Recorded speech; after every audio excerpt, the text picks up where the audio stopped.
Good morning बच्चों। आज मैं आपको हमारी हिंदी की पाठ्य पुस्तक के कक्षा 12वीं के अंश भक्तिन के बचे हुए अंश को बताऊंगी। तो बच्चों, भक्तिन महादेवी वर्मा जी की बहुत ही अच्छी प्रसिद्ध रचना है। अब महादेवी वर्मा की इस रचना के बारे में हम आगे देखेंगे कि जब लेखिका दिन भर के कामकाज से छुट्टी पा करके कोई लेख समाप्त करती थी और वो छंदबद्ध करने के लिए किसी कविता की पंक्तियों को छंदबद्ध करने के लिए बैठती थी, तो उसके घर के सभी मतलब उसके जो पशु पक्षी जिसको उन्होंने पाल रखा था उनके साथ ही साथ भक्तिन भी उनके पैर के पास बैठ जाती थी। और क्या होता था कि भक्तिन उनके रात्रि में एकांत भ्रमण की भी साथी बन गई थी। बद्रीनाथ, केदारनाथ आदि के ऊंचे नीचे और तंग अर्थात जहाँ चढ़ने में कठिनाई होती है, ऐसे रास्ते में भी वह हट करती जिदवश उनके साथ जाया करती थी। वैसे ही गांव की धूल भरी पगडंडी पर भी वह मेरा साथ छोड़ती नहीं थी। किसी भी समय कहीं भी जाने के लिए प्रस्तुत होते ही भक्तिन छाया के समान उनके पीछे आ जाती थी। युद्ध, जब देश में युद्ध की स्थिति बनी हुई थी तो युद्ध को देश की सीमा में बढ़ते देख लोग आतंकित हो उठे। जब भक्तिन के बेटी दामाद उसके नाती को लेकर बुलाने आ पहुंचे, पर बहुत समझाने बुझाने पर भी वह उनके साथ नहीं गई। वह सबको देख आती थी, सबके लिए रुपया पैसा भेज देती थी, लेकिन उन सब के साथ रहना, अगर उसे रहना है तो उसे लेखिका का साथ छोड़ना पड़ता था। तो वो लेखिका का साथ छोड़ने के लिए तैयार नहीं होती है और किसी भी हाल में किसी भी हालत में वो लेखिका का साथ छोड़ना नहीं चाहती है।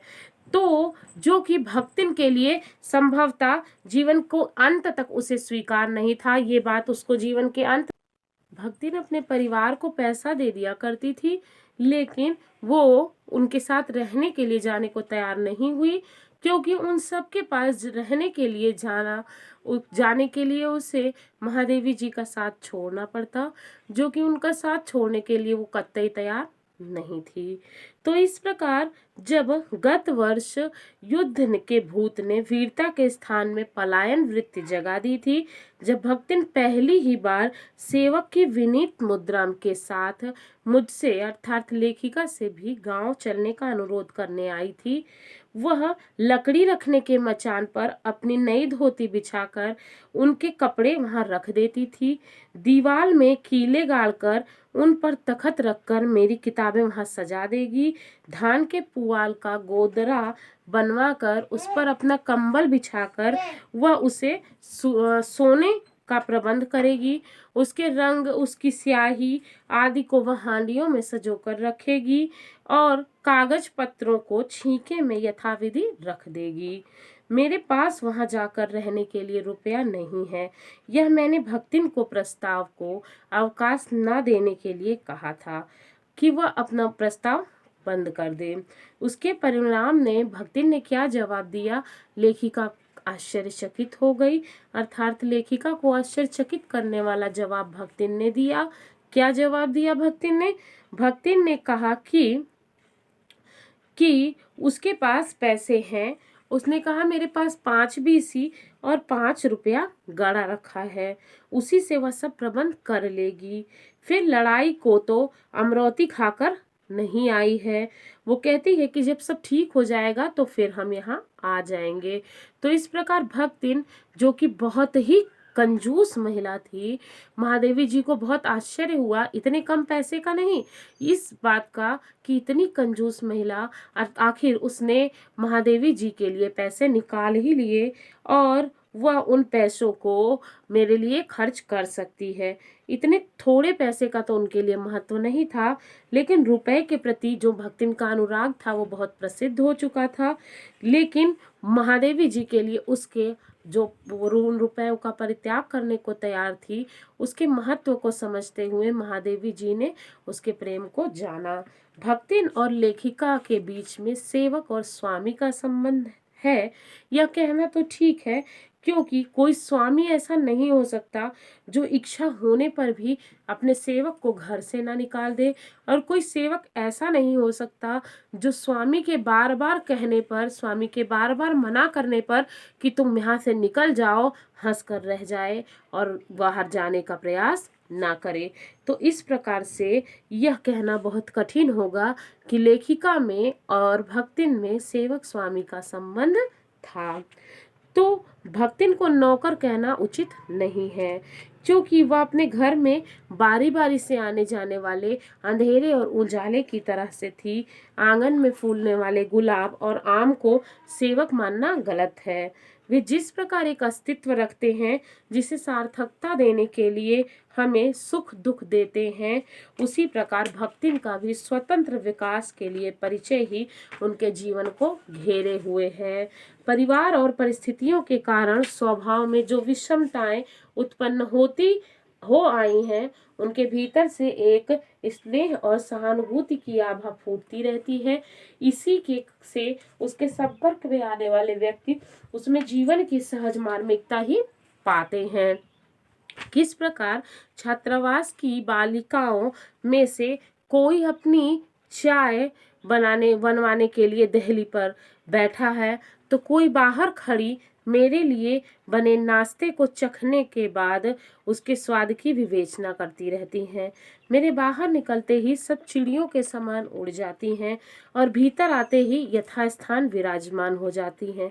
इन्हें आने में रुकावट न हो, संभवतः इसी से भक्तिन ने अपना 2 जून का भोजन सवेरे ही बनाकर ऊपर के आले में रख देती है और खाते समय चौके का एक कोना धोकर साफ करके पाक छत के सनातन नियम से समझौता कर लेती है।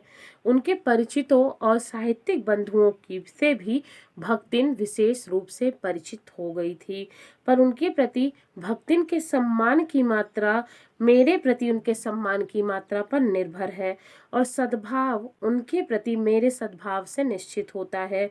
इस संबंध में भक्तिन की सहज बुद्धि विस्मित कर देने वाली है। वह किसी को आकार, प्रकार और वेशभूषा से स्मरण करती है, किसी को नाम के अपभ्रंश द्वारा। कवि और कविता का संबंध में उसका ज्ञान बढ़ा है, पर आदर भाव नहीं। किसी के लंबे बाल और अस्त व्यस्त वेशभूषा देखकर वह कह उठती थी कि का ओहू कवित्त लिखे जानत है, अर्थात तुरंत ही उसकी अवज्ञा प्रकट हो जाती थी। तब वो कुछो करी है धरी है ना, बस गली गली गाउत बजाउत फिरी है, अर्थात इस तरह के शब्दों का प्रयोग करती थी कि तब वो कुछ करेंगे नहीं, सिर्फ एक स्थान से दूसरे स्थान पर घूमते फिरेंगे। तो इस प्रकार सबका दुख उसे प्रभावित करता है। विद्यार्थी वर्ग में से कोई जब कारागार का अतिथि हो जाता है, अर्थात यदि कोई जेल चला जाता है स्वतंत्रता आंदोलन के दौरान, तब उस समाचार को व्यथित होकर भक्तिन बीता बीता भरे लड़िकन कह वो कहती है कि छोटे छोटे बच्चों पर किस प्रकार प्रलय हो गया, अर्थात किस प्रकार वो बच्चे जेल में चले गए। बापू से लेकर साधारण व्यक्ति तक सबके प्रति भक्तिन की सहानुभूति एक समान थी। भक्तिन के संसार ऐसे ही हैं कि वह कारागार से वैसे ही डरती है जैसे यमलोक से। ऊंची दीवार देखते ही वह आंख मूंदकर बेहोश हो जाना चाहती है। उसकी यह कमजोरी इतनी प्रसिद्धि पा चुकी है कि लोग मेरे जेल जाने की संभावना बताकर उसे चिढ़ाते हैं। वह डरती नहीं है, वह उसे असत्य कहना पड़ेगा, और पर डर से भी अधिक महत्व वो मेरे साथ का उसके लिए होता है। चुपचाप मुझसे पूछने लगती है कि वह अपनी कैद धोती साबुन से साफ कर लेगी, जिससे मुझे वहां जाने का लज्जित ना होना पड़े। क्या क्या सामान बांध लें जिससे मुझे वहां किसी प्रकार की असुविधा ना हो। ऐसी यात्रा में किसी के साथ जाने का अधिकार नहीं होता है। यह आश्वासन भक्तिन के लिए कोई महत्व नहीं रखता था। वह मेरे साथ जाने की कल्पना से ही इतनी प्रसन्न हो जाती थी जितनी अपने साथ ना जाने की संभावना से अपमानित हो जाती थी। भला ऐसा अंधेर हो सकता है जहां मालिक जाए वहां नौकर ना जाए। मालिक को ले जाकर बंद कर देने में इतना न्याय नहीं है, पर नौकर को अकेले मुक्त छोड़ देने में पहाड़ के बराबर अन्याय है, ऐसी उसकी सोच थी। ऐसा अन्याय होने पर भक्तिन को बड़े लाट तक लड़ना पड़ेगा। किसी की माई यदि बड़े लाट तक नहीं लड़ी तो नहीं लड़ी, पर भक्तिन का जब तक काम पूरा नहीं होगा तब तक वह लड़ेगी। ऐसे विषम परिस्थिति की कल्पना में भी वह दुर्लभ है कि लेखिका उसका साथ छोड़ देंगी, ऐसा वह सोचना भी नहीं चाहती है।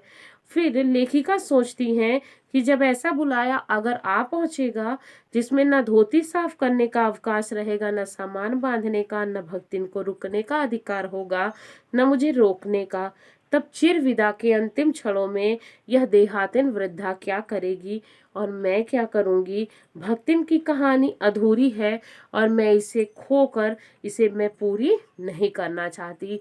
इस प्रकार लेखिका ने भक्तिन को अपने जीवन में एक महत्वपूर्ण स्थान दिया और अब वो कहती हैं कि मैं भक्तिन को किसी भी प्रकार खोकर उसकी कहानी को पूरा नहीं करना चाहती हूँ। मैं चाहती हूँ कि मेरे जीवन के हर क्षण में, हर समय वह मेरे साथ रहे। मैं किसी भी दशा में उसे खोना नहीं चाहती हूँ।